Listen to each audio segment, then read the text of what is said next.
এখনো ওঠেনি মালটা? না, মরার মতো পড়ে আছে। তোল তোল তোল, ওখানে মদ আছে। উঠবে তো মালটা? তোল তোল, দাঁড়া। বেঁচে আছে। এই ওঠ ওঠ ওঠ। ওঠ ওঠ। এই তোর বাবাকে ফোন কর, আর 2 কোটি চা। লাউডে দে, লাউডে দিয়ে কথা বল, লাউডে। আরে আমরাও শুনি।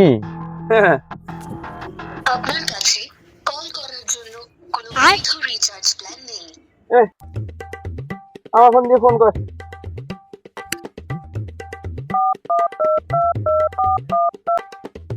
আপনার ডায়াল করা নম্বরে ইনকামিং কলের সুবিধা নেই। আর ভাই চ, তোর বাইরে আছে, মোমো খাবি? আর গান শুনবি? হ্যাঁ, কি গান? আমি চাকরি মেরে নিয়ে